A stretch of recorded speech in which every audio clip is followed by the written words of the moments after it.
tabsiratan li zawil albabi wal i'tibar. Walhamdulillahilladzi nahmaduhu nasta'inuhu nastaghfiruh wa na'udzu billahi min syururi anfusina wa min sayyiati a'malina. May yahdihillahu fala mudhillalah wa may yudlilhu fala hadiyalah. Amma ba'd.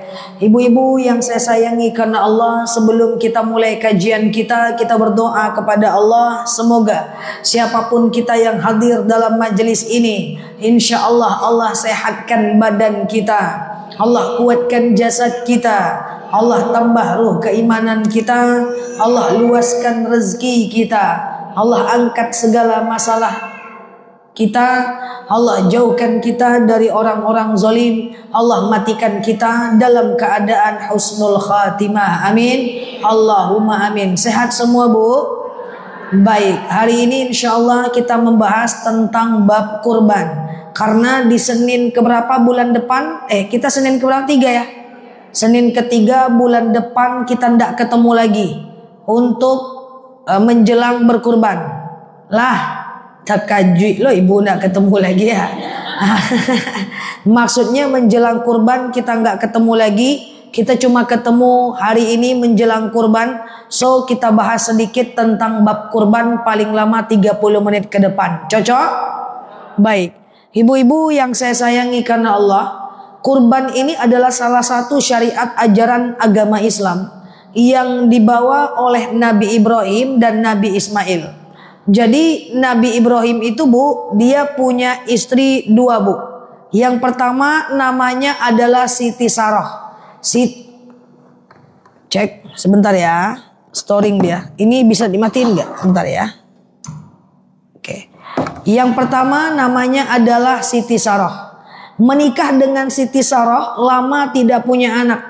Akhirnya Siti Sarah menyampaikan kepada Ibrahim untuk menikah dengan Siti Hajar. Siti Hajar ini adalah tadinya orang yang bekerja dengan Siti Sarah. Menikahlah dengan Siti Hajar, di tengah jalan Siti Hajar cemburu rupanya.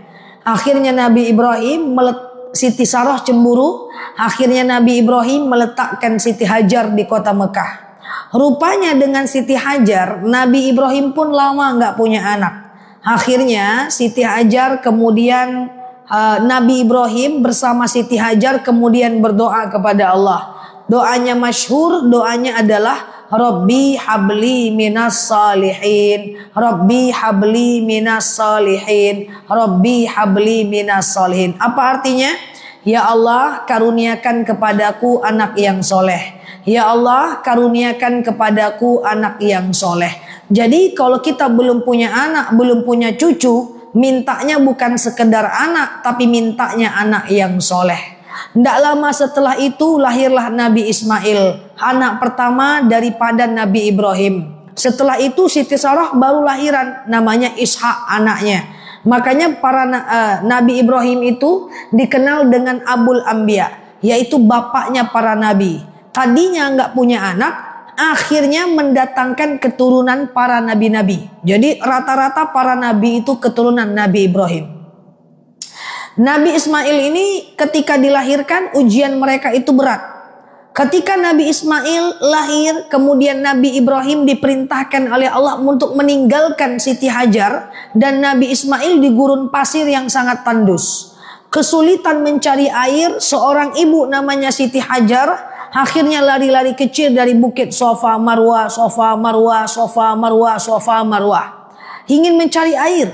Akhirnya airnya muncul di mana? Di depan Ka'bah. Lari-lari kecilnya dari bukit Safa dan bukit Marwah, airnya munculnya depan Ka'bah. Kan gak nyambung itu. Air Zam-Zam, ya kan? Nah, apa hikmahnya? Hikmahnya adalah kalau kita mau berusaha aja dulu. Kadang-kadang hasil usaha kita tidak dari tempat yang kita usahakan.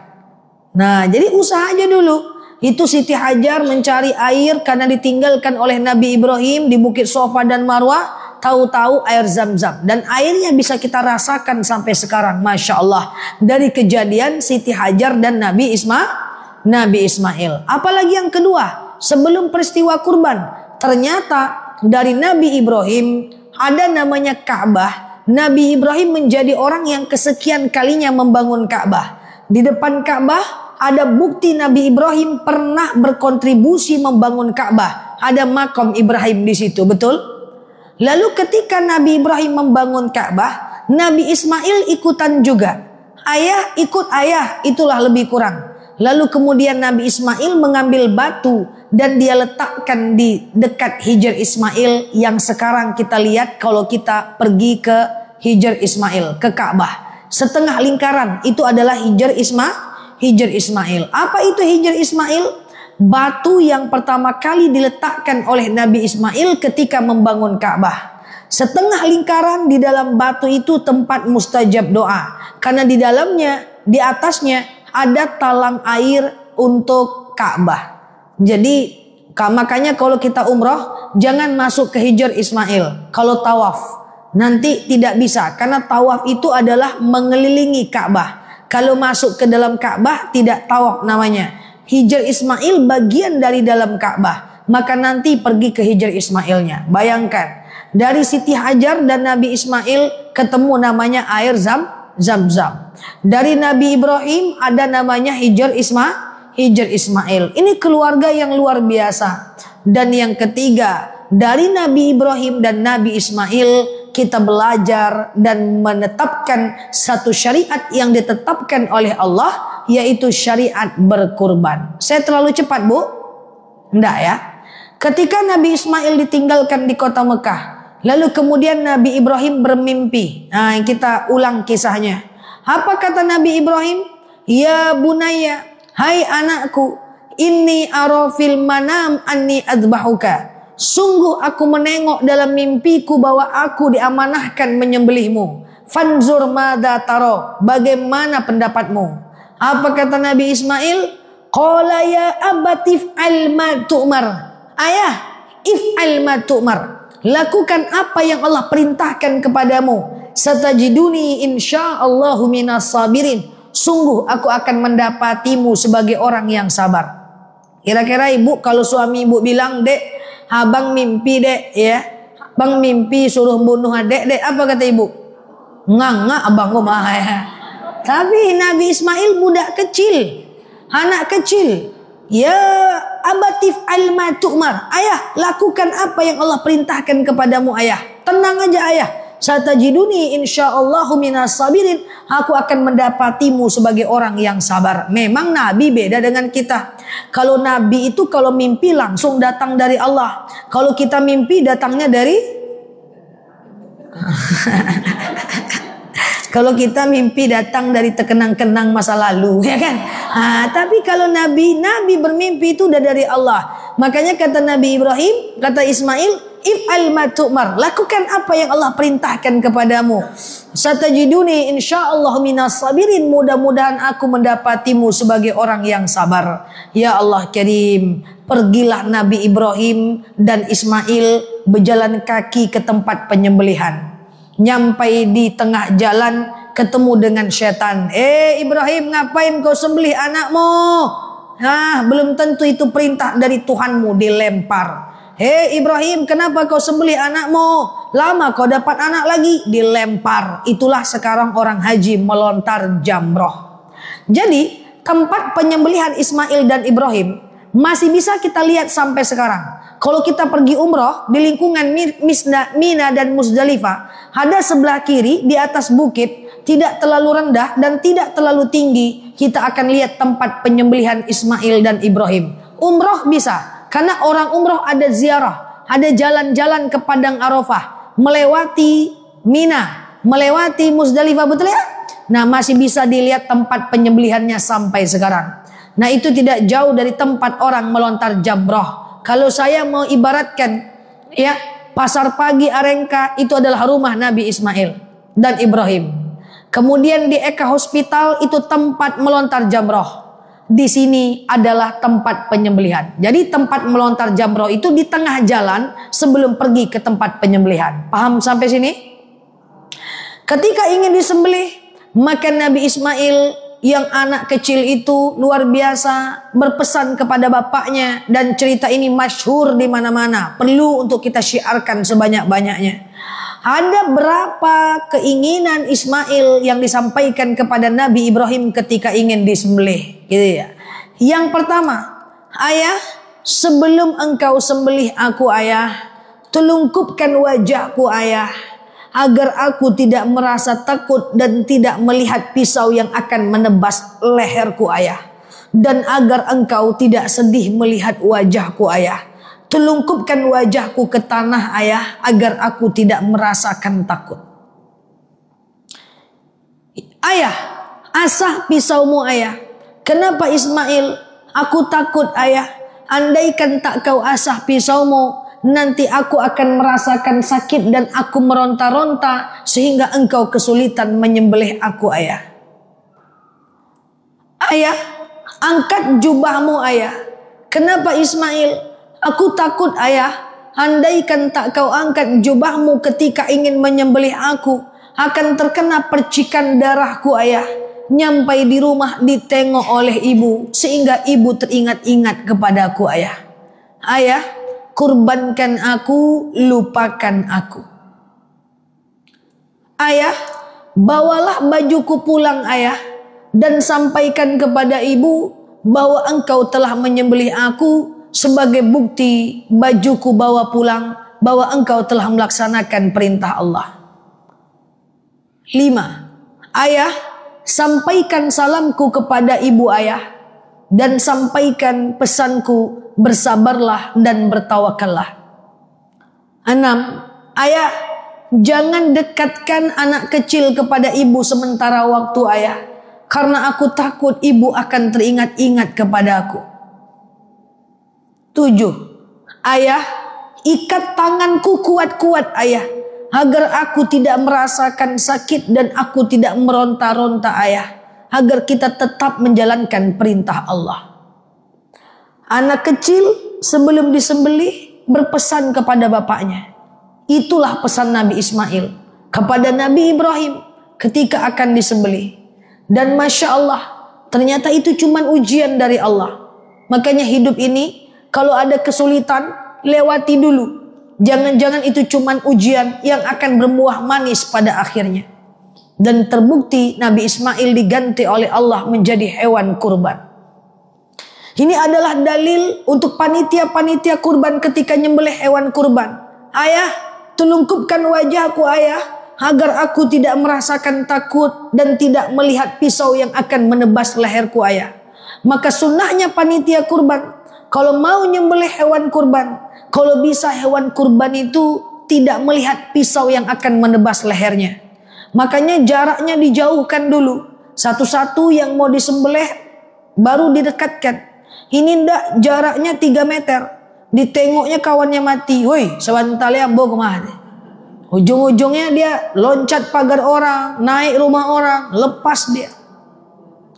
Asah pisau. Fasbahu bil ihsan. Bunuh binatang itu dengan cara baik-baik. Ya, makanya kalau orang di beberapa wilayah bunuh unta itu sambil lari, mati. Kalau kita ndak, dungkak-dungkak dulu, tendang-tendang, jungkil balik dulu, baru dipotong. Ya, ini Masya Allah. Ya, jadi ibu-ibu yang saya sayangi karena Allah, ini seorang bapak ingin nyembelih anaknya, ibunya nunggu di rumah. Nah, menyampaikan pesan itu kepada Nabi Ibrahim. Maka saya minta kita semua, ujian kita itu tidak seberapa dibanding ujian para nabi. Ujian kita itu tidak seberapa dibanding ujian para nabi. Tidak seberapa. Ibu mau cerita apa aja ujian hidup ibu kepada saya, itu tidak seberapa dibanding ujian para nabi. Maka berkurbanlah. Kita tidak disuruh menyembelih anak kandung kita. Kita cuma disuruh menyembelih, menyisakan sedikit uang kita. Maka ibu-ibu yang ada ameh-ameh di jari tangan tuh, jual lama, berkurbanlah. Ya, fasalli li rabbika wanhar. Ya, berkurban, salatlah untuk Tuhanmu dan berkurbanlah. Ibu-ibu yang saya sayangi karena Allah, kita masuk pembahasan selanjutnya. Itu tadi sekedar pengetahuan kita terkait kurban. Apa hukum memakan daging kurban? Masih banyak orang simpang siur nggak paham. Apa hukum makan daging kurban? Katanya nggak boleh makan daging kurban. Boleh nggak daging kurban itu dimakan dan seterusnya. Kita belajar pelan-pelan. Daging kurban, kalau saya berkurban, saya boleh makan dagingnya nggak? Boleh nggak? Jadi begini. Nabi Muhammad sallallahu alaihi wasallam itu sebelum beliau berangkat salat Idul Adha, beliau itu selalu menahan lapar dan dahaganya. Menahan, bukan berpuasa sampai maghrib, bukan. Ditahan dulu sampai beliau salat Idul Adha, lalu kemudian beliau pulang ke rumah, beliau potong hewan kurban, potong-potong, lalu beliau masak dan beliau makan hatinya saja. Untuk litabarruk, untuk mendapatkan berkahnya. Jadi boleh nggak kita memakan daging hewan kurban kita? Justru boleh, sunnah, dimakanlah itu untuk mendapatkan berkahnya. Nah, cuman berapa daging kurban yang bisa kita makan? Saya jelaskan. Kurban itu ada 3 orang yang punya. Yang pertama, sepertiga punya orang yang berkurban. Boleh untuk orang berkurban. Yang kedua, sepertiga untuk fakir miskin. Dan yang ketiga, sepertiga untuk jiran dan tetangga sekitar. Nah, kalau yang dilakukan oleh baginda Nabi, beliau cuma makan sedikit dan selebihnya beliau bagikan kepada orang banyak. Bagaimana dengan kita? Jadi begini, ibu kalau berkurban kan motongnya di lapangan. Maka kita boleh cuma mengambil sedikit dan semuanya kita kasih orang. Kita cuma sekali 2 kali makan, semuanya kita kasih orang. Tapi tidak ada wajah-wajah kayak gitu di sini nampak ya.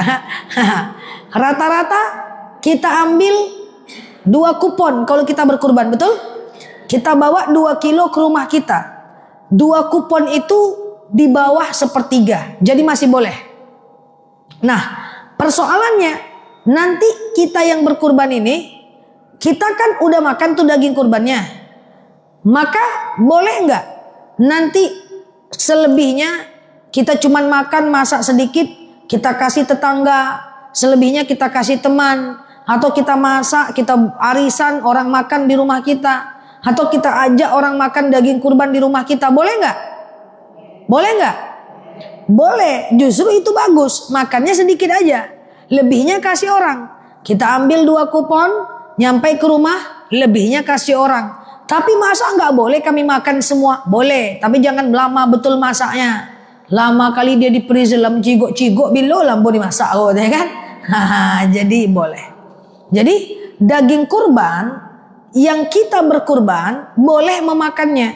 Justru sunnah litabarruk, untuk mendapatkan berkah. Maka ibu kalau nggak suka daging kurban, makan sikit aja. Baca sholawat berkah, makan. Wah, saya nggak bisa makan daging, pokoknya saya nggak bisa, entah apalah penyakitnya, nggak bisa. Ambil kuahnya saja, cicip, sholawat untuk dapat berkahnya. Oh, saya nggak bisa sama sekali makan daging kurban. Nah, innalillahi wa inna ilaihi rajiun. Terlalu itu ya. Jadi makanlah untuk dapat berkahnya. Jadi orang yang berkurban itu dia sangat dibolehkan memakan hewan kurbannya. Terus kok katanya ada daging kurban nggak boleh dimakan, Ustazah? Daging kurban yang tidak boleh dimakan itu adalah daging kurban yang dinazarkan. Ini dalam mazhab Syafi'i. Misalnya ada ibu yang kemudian tidak berkurban, ya, ibu kemudian kurbannya kurban nazar. Misalnya ibu kurban niatnya gini, ya Allah, nanti kalau saya ganti suami, enggak ya, ya Allah, apa ya, nazarnya apa ya? Nanti kalau saya lulus PNS, nah kayak gitulah ya kan. Ya Allah, nanti kalau saya lulus PNS, saya akan kurban tahun depan. Maka rupanya lulus PNS-nya. Maka kurban yang tadinya sunnah baginya berubah menjadi wajib karena udah dinazarkan. Betul? Betul ya? Nah, dalam mazhab Syafi'i, kurban yang kita nazarkan tidak bisa kita makan. Jadi caranya gimana?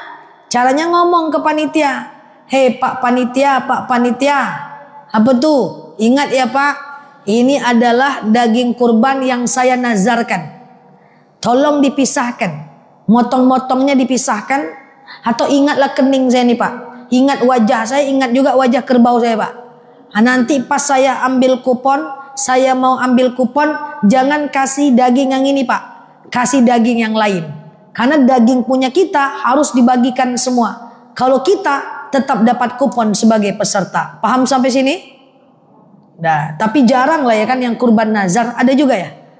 Adalah jarang lah ya kan. Nah, jadi daging nazar yang nggak bisa. Nah, selanjutnya kita lanjut. Sampai sini paham? Nah, selanjutnya. Apa hukumnya berkurban atas nama orang yang telah meninggal? Boleh nggak? Tunggu dulu. Jadi begini. Kalau orang meninggal itu meninggalkan wasiat. Ada wasiat yang dia tinggalkan. Misalnya ibu meninggalkan wasiat sama anak. Nak, ya. Galak pula mak ya. Lah tak bayang wasiat mak. Nak, ya. Nanti kalau mak mati nak. Ambil uang di atas genteng dalam sabui nak. Di situ ada duit nak. Nanti kurbankan atas nama mak ya nak. Gitu. Atau dia wasiat gini. Itu ada rumah sewa 8 pintu mak tinggalkan nak. Pintunya aja. Enggak ya. Pintu asli nak. Kalian boleh ambil uang sewanya. Tapi sekali setahun tolong kurbankan atas nama mak nak. Mati dia. Mati dia. Berarti jatuh wasiat kepada anaknya betul? Maka anaknya wajib wajib berkurban atas nama emak yang meninggal tadi karena dia meninggalkan wasiat. Clear sampai sini? Dan sama kayak nazar, tidak bisa dimakan semuanya kasih orang. Kalau anaknya mau makan pakai daging lain, bilang sama panitia, tapi panitia paham itu. Oke? Nah, sekarang selanjutnya, bagaimana nih kalau orang tua tidak meninggalkan wasiat? Atau suami meninggal tidak meninggalkan wasiat. Anak meninggal tidak meninggalkan wasiat. Maka dalam mazhab Syafi'i terjadi ikhtilaful pendapat. Terjadi perbedaan pendapat dalam satu mazhab. Ada yang menyatakan tidak perlu kurban atas nama orang meninggal. Karena apa? Karena udah meninggal. Tidak disarankan oleh baginda Nabi. Ada yang mengatakan dalam mazhab Syafi'i juga boleh berkurban atas nama orang meninggal itu. Ya, karena itu bagian dari sedekah. Jadi kalau dibilang boleh, boleh. Karena ada ulama yang membolehkannya. Jadi kalau ibu tanya sama saya, Ustazah, boleh nggak berkurban atas nama orang meninggal? Saya jawab, ada ulama yang membolehkan. Tapi mana lebih baik Ustazah? Berkurban atas nama orang meninggal atau atas nama orang hidup? Lebih baik atas nama orang hidup, Bu. Kenapa? Karena kalau berkurban atas nama orang hidup bisa mendoakan pahalanya untuk orang yang berkurban. Nanti di hari raya kurban itu dia berdoa, ya Allah, saya berkurban dengan kurban ini dapatlah pahalanya fulan, almarhum fulan. Boleh, nggak masalah. Dia berdoa saja. Jadi ibu-ibu yang berkurban, saya ingatkan, kita nggak ketemu lagi sampai hari lebaran kurban. Pulang sholat id, saat memotong berdoa, ya Allah, saya berkurban. Dengan kurban ini dapatlah pahalanya suami saya, anak saya, menantu saya, cucu saya, almarhum mak saya, almarhum bapak saya. Boleh, karena Rasulullah melakukan itu. Pakai bahasa apa? Bahasa Indonesia, boleh, nggak jadi masalah. Clear? Selanjutnya, boleh tidak daging kurban itu dijual? Boleh? Nggak. Oke, kita coba bedah dulu. Kalau panitia yang menjualnya dengan alasan upah, itu tidak boleh. Karena banyak hadis yang menyebutkan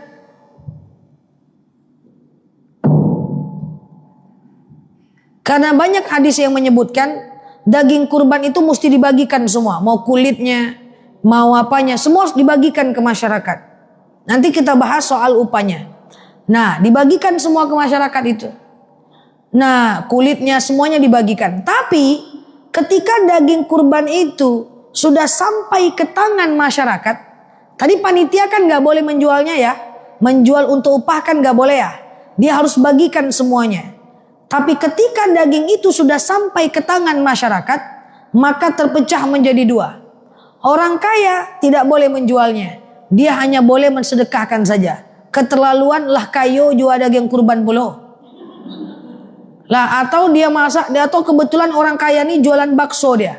Dia pakai daging kurban itu untuk bakso dia. Untuk dia jual. Itu jangan. Tapi orang miskin, kalau dia terdesak, dia dibolehkan. Walaupun tidak terlalu dianjurkan. Sampai sini paham? Terus kalau nggak boleh dijual kulitnya, apa upah panitia ustazah? Apa biaya administrasinya ustazah? Dari mana kami ambil uangnya ustazah untuk administrasi panitia, beli pisau dan lainnya? Saya coba jelaskan. Sebenarnya pada masa dahulu kala, orang itu motong hewan kurban sendiri. Beli sendiri, motong sendiri, bersihkan sendiri, cincang sendiri, masak sendiri, bagikan sendiri. Dulu seperti itu. Saya tidak terbayang kalau itu ibu buat. Ibu motong kerbau, ibu lah dipotong sama kerbau, ya kan? Tapi alhamdulillah, negara kita di setiap kota-kota sudah terorganisir dengan baik. Kita minta bantu kepada panitia untuk melakukan itu semua. Nah, panitia ini kan melakukan butuh biaya. Dia butuh beli pisau, dia butuh mensurvei hewan kurban. Hewan kurban kan harus disurvei. Tidak boleh sembarangan. Ya dia kambing harus masuk usia 3 tahun. Yang dia kerbau harus 3 tahun ke atas. Yang dia unta mesti 5 tahun ke atas. Yang macam dia domba harus 1 tahun ke atas. Yang tidak boleh patah tanduknya, patah ekornya, hamil, melahirkan dan seterusnya. Kan ada kriteria syariat daging yang bisa dikurbankan. Tidak boleh dalam keadaan sakit yang menular dan seterusnya. Maka nih panitia butuh dana. Butuh biaya survei. Butuh ongkos survei. Maka akadnya di awal diperjelas. Jadi begini. Misalnya saya panitia. Suara saya jelas, Bu?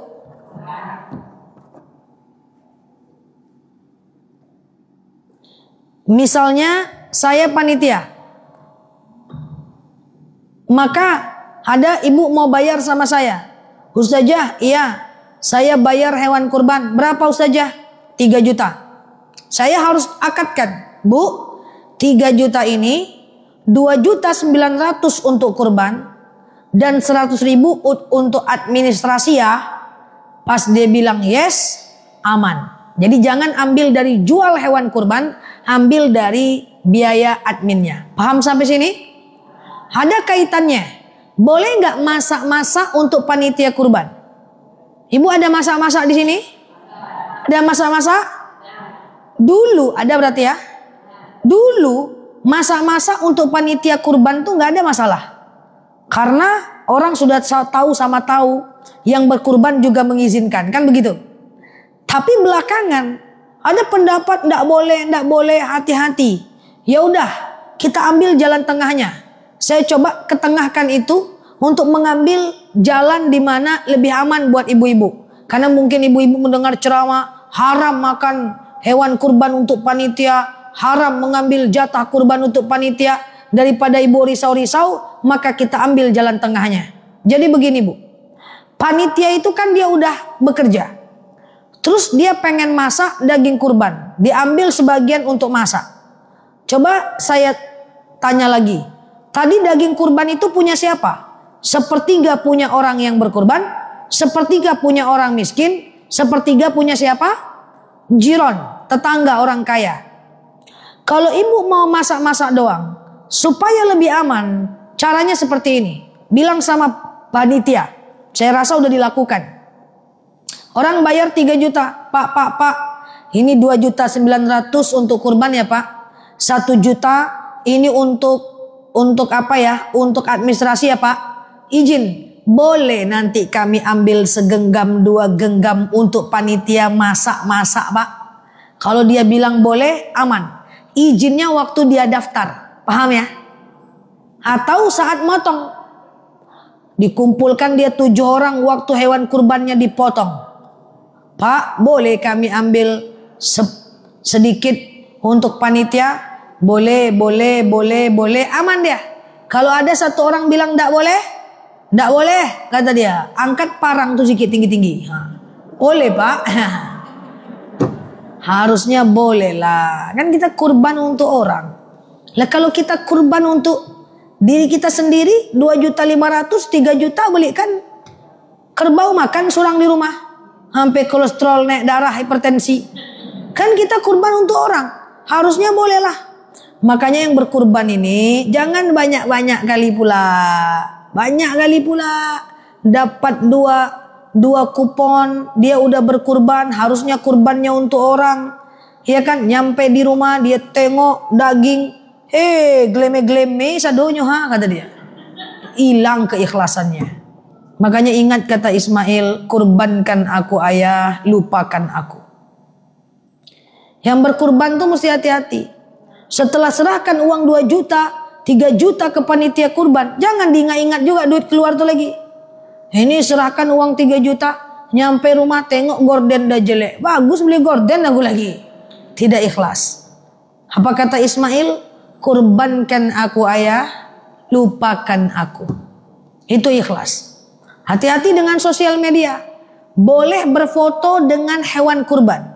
Tapi hati-hati jangan ria. Ini penting, saya cuma ingatkan saja. Berfoto dengan kerbau, bau, sini bau. Foto selfie. Cus senyum sikit bau. Senyumlah kerbau. Before. Nanti udah tengah-ngak leher kerbau. Foto dia. Cus. Langsung dibuat pick art. Before, after. Masuk Facebook.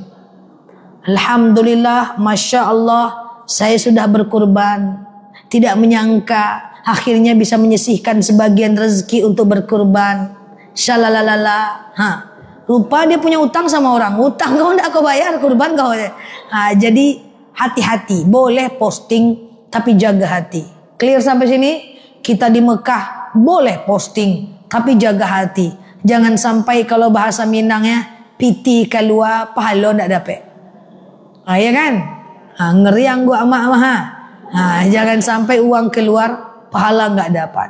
Yang tidak berkurban, saya ingatkan, berapa yang kita dapat itulah rezeki kita. Jangan dibuka pula nanti tulang-tulang sadonyo. Saya bahkan pernah melihat ditimbangnya yang dia dapat tuh 8 onyo 8 matonyo katanya. Tak apa-apa panitia rumah katanya. Kena pula Pak RT yang lamo jujur yang ikonda kan. Astagfirullahalazim ya. Jadi hati-hatilah. Dan sebagai penutup, saya doakan semoga ibu-ibu semangat berkurban. Dan yang berkurban jangan potong kuku dari tanggal 1 Zulhijjah. Jadi dari atas ubun-ubun sampai ujung kaki jangan potong. Bulu-bulu, kuku-kuku, bulu terserahlah, jangan potong-potong. Sampai hewan tuh selesai dipotong. Nanti setelah hewan tuh selesai dipotong, makanya sebelum 1 Zulhijjah tuh potong dulu bulu-bulunya.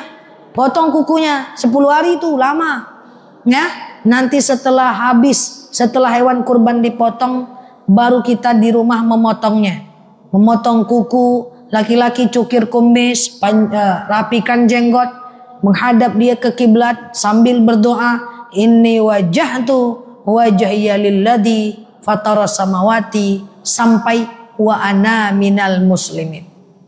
Ya, tapi kalau dipotong cemana? Dipotong tidak apa-apa sih, makruh saja. Ya, tidak dianjurkan untuk memotong. Bagi yang berkurban ya.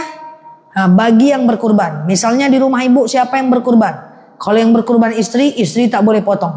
Kalau yang berkurban suami tak boleh potong. Ya, dan tidak boleh saling memotong.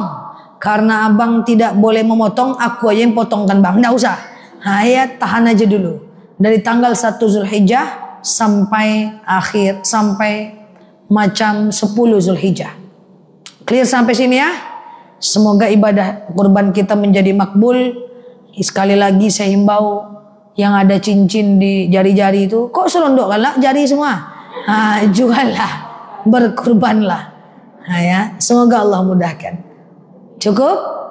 Wallahu a'lam bishawab. Ala hazihi niyah al-Fatihah.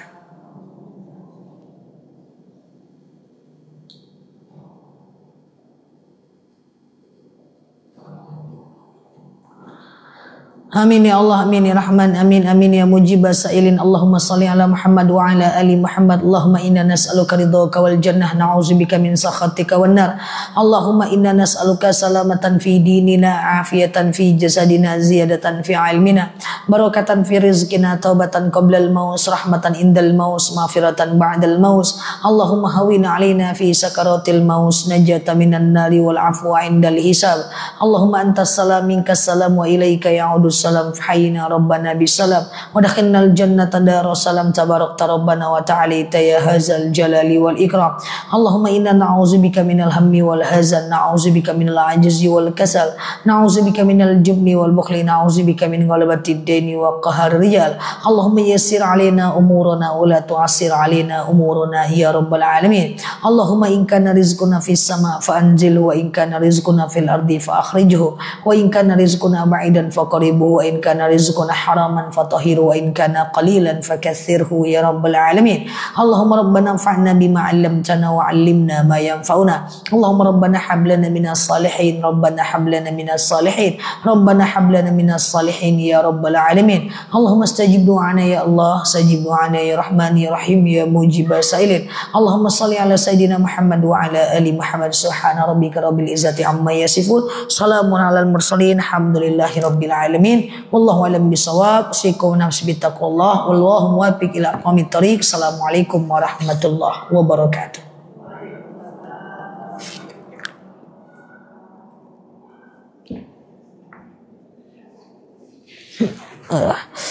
Teman-teman, thank you ya yang sudah mampir di akun aku ya. Teman-teman yang baru mampir boleh klik foto aku di pojok kiri atas ya. Kemudian follow, aktifkan tombol lonceng live dan videonya ya, agar teman-teman dapat video terbaru dan live terbaru dari aku. Dan teman-teman semuanya yang terlambat hadir bisa pergi ke channel YouTube aku. Di sana banyak ceramah aku juga tentang kurban ya, yang semoga bermanfaat untuk teman-teman semua. Tadi selama ceramah nggak bisa jawab pertanyaan teman-teman ya, nanti jam 8:15 waktu Indonesia Barat baru kita nanti tanya jawab khusus jamaah online. Oke? Yang baru mampir klik foto aku yang ada di pojok kiri atas, kemudian follow, aktifkan tombol loncengnya ya. Cek juga video-video aku. Waalaikumsalam warahmatullahi wabarakatuh. Dan semoga bermanfaat, dan yang paling penting semoga betah ya belajar di akun ini. Thank you yang sudah tap-tap layar, yang sudah nge-give, yang sudah komen, yang sudah hadir. Semoga sehat selalu semua di sana. Sehat selalu ya buat teman-teman. Sampai ketemu di nanti malam di jam 8:15 waktu Indonesia Barat. Sehat selalu dan happy selalu di sana. Yang berbuka selamat berbuka. Subhanakallahumma wa bihamdika nasyhadu an la ilaha illa anta nastaghfiruka wa natubu ilaik. Nelaluki di sini sampai paham. Assalamualaikum warahmatullahi wabarakatuh. Bye bye. Makasih ya. Aku tutup ya guys. Bye bye. Makasih ya. Aku tutup ya.